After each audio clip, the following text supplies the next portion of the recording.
Kembali lagi di Ruko Rumah Coding.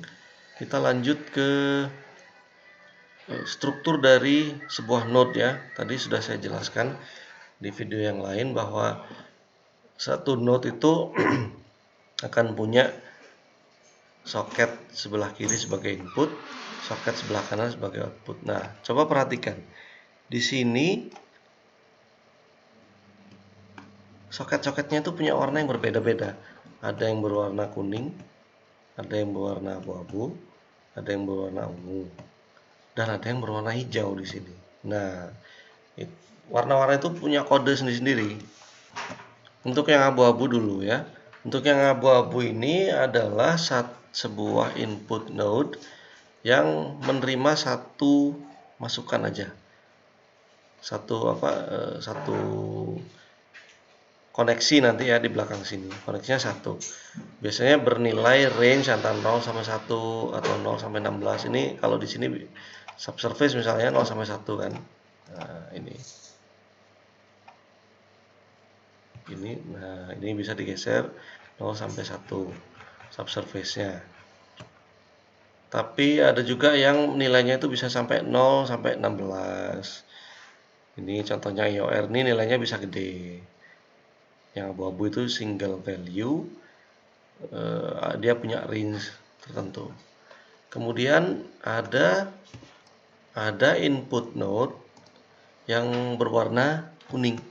Nah, yang berwarna kuning ini adalah soket-soket atau input node yang sifatnya warna ya, komponen warna yang ini RGB ya.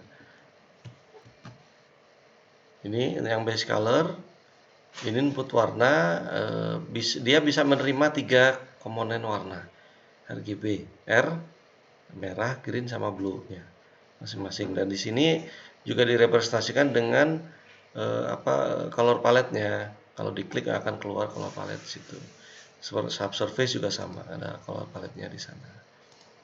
Kemudian yang warna ungu itu, kalau yang warna ungu ini adalah input node untuk vektor.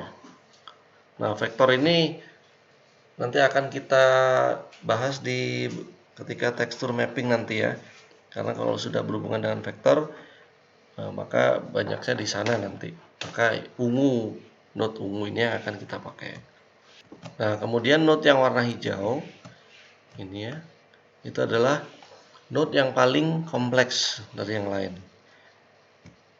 Biasanya node hijau ini dia nggak punya parameter ya, nggak ada parameter, dia hanya nama saja. Udah itu semacam fungsi di dalamnya yang diatur oleh Blender-nya, engine-nya.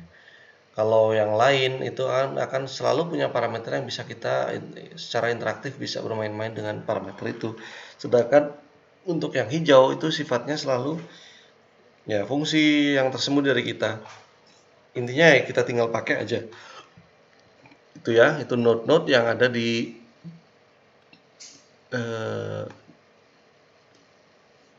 material ini ya, material viewportnya. Oke, sekarang kita balik kita setup dulu untuk modelnya ya. Kita setup dulu. Saya mau nambahkan lantai. Sini shift A. Ini nggak keluar. Screen case-nya nggak muncul. Udah. Nah ini. Oke. Saya tambahkan mesh-nya plain supaya jadi lantai. Kemudian saya scale. Ini cube-nya saya naikkan. Saya tekan G, Y, naik Z naik ke atas. Ya, ditaruh kira-kira supaya nempel lah di Y gitu ya. Nempel di atasnya lantai. Kemudian ini biarin itu warnanya yang lantai kita berikan material tekstur karena belum ada. Saya klik sana. Lantai putih. Udah. Ini saya beri warna. Kita balik ke shading. kita beli warna putih ini ya, base colornya udah putih banget ya. Nah, kita jadikan pure white. Udah. Nah, ini setting environment yang paling simple begini ya. Nah, begini. Terus ini kan tampilannya masih di preview materialnya. Kita geser ke rendering dong. Nah, kalau di rendering kira-kira seperti ini tampilannya nanti. Nah, jadi lighting ini akan menyorot kemana, akan dibuatkan shadow-nya. Kemudian akan di-generate shadow-nya, kemudian bagaimana dia memantulkan cahayanya. Nah, ini bisa kita mainkan. Misalnya saya bikin spekulernya agak tinggi ya. Nggak terlalu kelihatan karena bentuk objeknya adalah kotak. Nah, ini bisa kita geser-geser, kita main-main sana. Kemudian ada yang menarik itu yang emission ini yang saya tertarik tadi. Nah, ini saya ubah warnanya jadi merah misalnya. Nah, jadi ketika tadi kan warna dasarnya hijau, kemudian emisinya merah, maka yang terjadi adalah dia itu akan nampak seperti agak orange gitu ya, perpaduan antara merah sama hijau. Jadi sedikit-sedikit agak orange gitu. Nah, ini tampilan ketika render preview. Nah, tadi kita main-main sama rendering previewnya. Kita coba ngerender ya. Ngerender tuh di sini. Kita ngelihat hasil akhir benernya dari sudut pandang si kameranya itu bagaimana. Kita render image aja di sini. Nah, ini tampilannya seperti ini. Dari sudut pandang ininya. Anda perhatikan, ketika render preview ini, setting di sini itu sangat dipengaruhi pada setting yang ini nih. Render properties. Render engine yang kita pakai sekarang itu if rendernya 64, sampelnya 64, viewportnya 16. Number of sampelsnya itu ya 16. Ada juga yang ada workbench. Kalau workbench malah tampilannya seperti ini, hanya material dasarnya aja. Kemudian yang cycles. Nah, kalau cycles itu menunjukkan step by step-nya. Step by step yang mau kita renderkan. Ini kita bisa maksimalkan ya. Di sini misalnya saya jadikan 200 atau apa ya 128 misalnya. Maka nanti dia render step-nya itu akan dimunculkan setiap tahap, akan diperlihatkan render step-nya. Nah, gini atau dimaksimalkan 200 misalnya. Nah, gini. Nah, Anda perhatikannya agak lama memang, dan di sini PC saya mulai kedengaran dia kipasnya jadi kencang ketika saya ganti cycles. Nah, ketika cycles gitu ada baiknya nah, setiap terjadi ada perubahan dia langsung rendering proses lagi. Ada baiknya pakai GPU aja untuk ininya. Kalau pakai CPU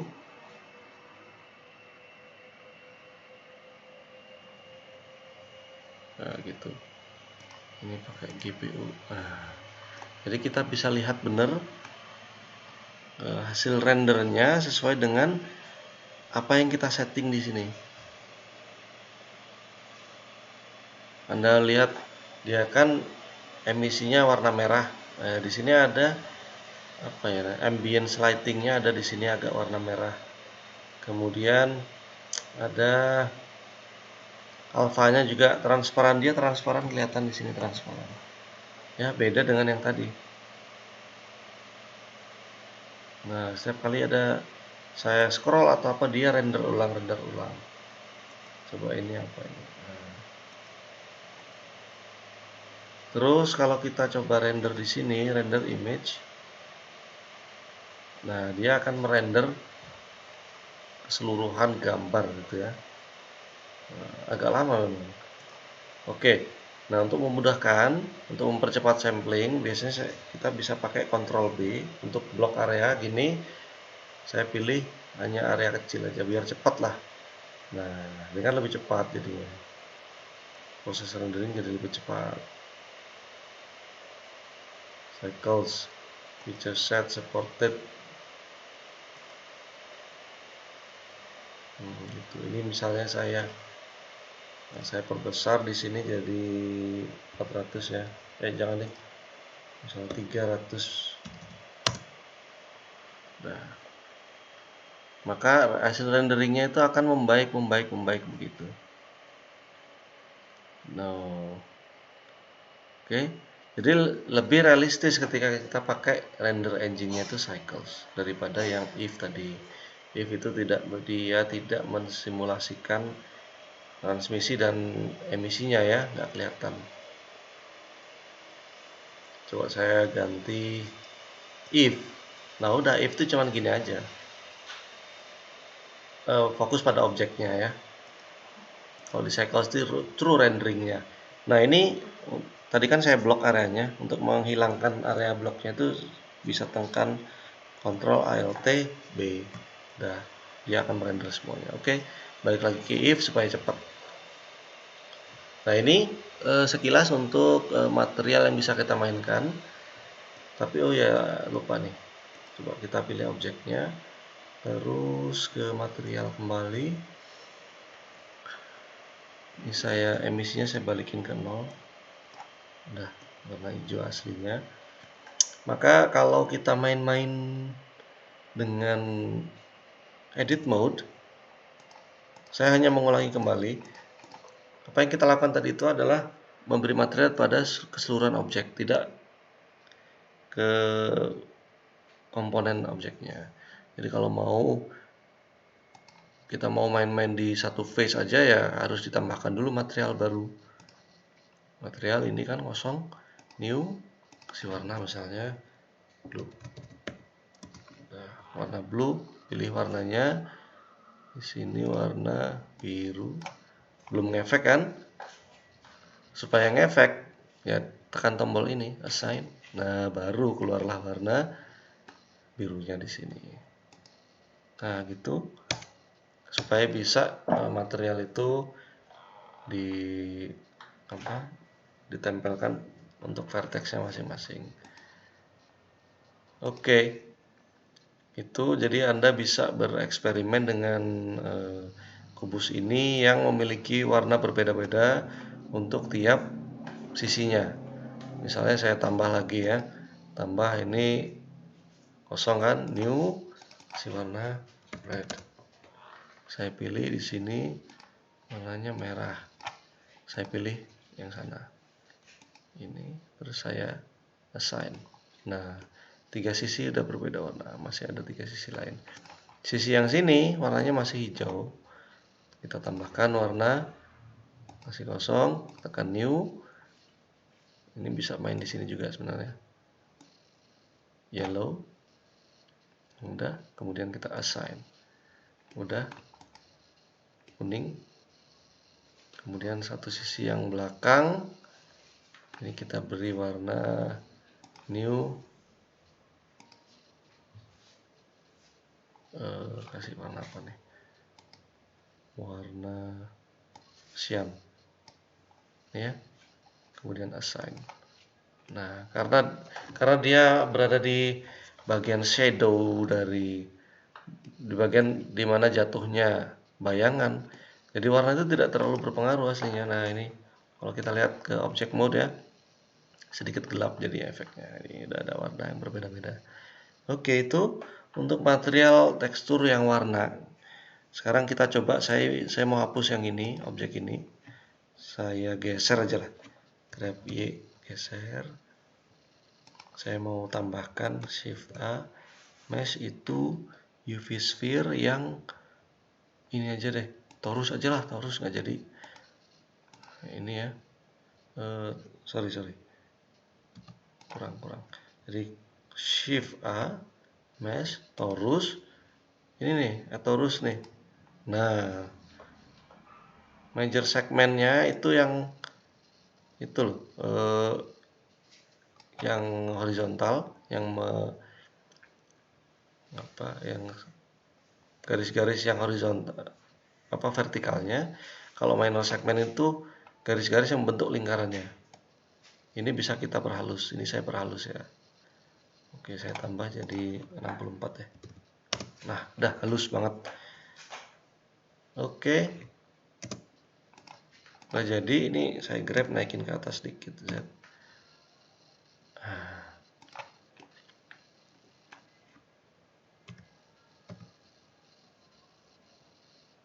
Oke.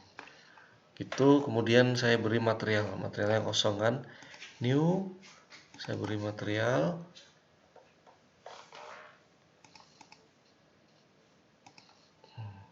Nah, misalnya Anda mau menggunakan material yang lama. Ini kan material baru nih ceritanya. Udah, kita hapus dulu deh. Hapus ya. Saya mau pakai material yang lama yang sudah pernah saya bikin ya. Udah, klik di sini dong. Nah, ini ada blue, ada hijau, ada kuning, ada cyan. Nah, coba kita pakai cyan dulu ya. Nah, begini. Kita mainkan metaliknya. Metalik, kemudian spekularnya saya tambah juga. Ini. Kemudian roughness-nya. Nah, kalau saya tambah dia jadi seperti karet ya. Ini kalau saya kurangi dia semakin semakin kelihatan kekerasannya ya. Ada lagi. Udah, itu yang bisa dimainin. Jadi coba kita pakai render yang cycle. Bagaimana efeknya? Ke sini. Cycles. Wow. 12 kita pakai B. Oke, renderingnya selesai. Lihat bagaimana detailnya hasil renderingnya itu. Material dimiliki oleh torus dan si kubus ini kan beda, kubusnya tadi transparan, yang torus enggak, tapi dia kesannya itu keras dan halus permukaannya. Oke, sampai situ dulu lah untuk materialnya, karena kalau animasi kita kalau materialnya terlalu kompleks seperti ini, maka renderingnya jadi lama nanti, karena animasi itu sendiri itu kan merendernya tuh frame by frame, sedang ini yang kita render ini adalah satu frame aja ini, sebegitu lamanya. Nah, ibaratnya kalau kita merender banyak frame nanti ya tinggal dikalikan ada jumlah framenya. Kalau objeknya terlalu kompleks materialnya ya nanti jadinya efeknya adalah terlalu lama, renderingnya terlalu lama, jadi membutuhkan PC yang punya kekuatan. Ini saya balikin ke if saja. Udah, itu untuk yang dasar material yang warna dulu, material non tekstur ya pada Blender. Wassalamualaikum warahmatullahi wabarakatuh.